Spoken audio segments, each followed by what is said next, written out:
Both of these countries took part in the ISAF coalition. They have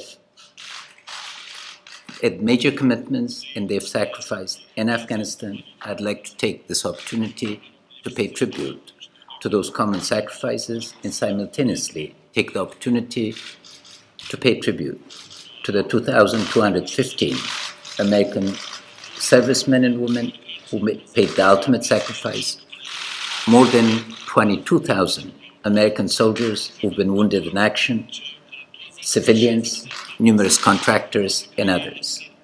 You stood shoulder to shoulder with us, and I'd like to say thank you. I would also like to thank the American taxpayer for his and her hard-earned dollars that have enabled us. Yesterday in Pentagon, I saw a young girl. Her name is Reese, and her father came out of retirement, out of reserve, to serve again in Afghanistan. She's sending a care package every week to her father, and I want to thank her and the fathers of all other American children who are making sure that their parents are helping us and standing next to us. Reese, I promised, now has 3 million Afghan sisters in school. And those sisters are dreaming of achievements that would have a career path, and hopefully one day we'll see an Afghan woman president. It should not be soon. It's not be too far, because we now have 4 women in the cabinet. That's 20% of our cabinet are women. I hope that some other countries will match us. That we are intent, and thank you for the reference to Afghanistan's First Lady. She was delighted to have an opportunity to speak to Mrs. Obama. She's devoted her life to the most underprivileged of Afghans, and all of us are committed to make sure that 36% of Afghans that live below poverty will live with dignity, and one day, not in the distant future, see prosperity.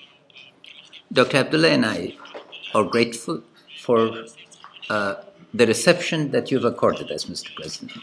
Your national security team has gone out of its way to engage in an intensive, comprehensive discussion, and both of us would like to thank Secretary Kerry for the loss of hours of sleep we caused you, and for your very able diplomacy and catalyzing the unity that today is on display. The government of national unity is going to be an enduring phenomenon, and both of us stand for the unity against the divisions that our opponents and enemies had hoped for. This unity is a reflection of the desire of the Afghan public to overcome the last 200 years of our political history, where rarely public figures have chosen the country before themselves. We are committed in this regard to emulate the founding fathers and mothers of the United States, where national interest will stand above personal or factional interest. Say that our thoughts and our prayers are with our friends in Europe, especially the people of Germany and Spain following a terrible airplane crash in France.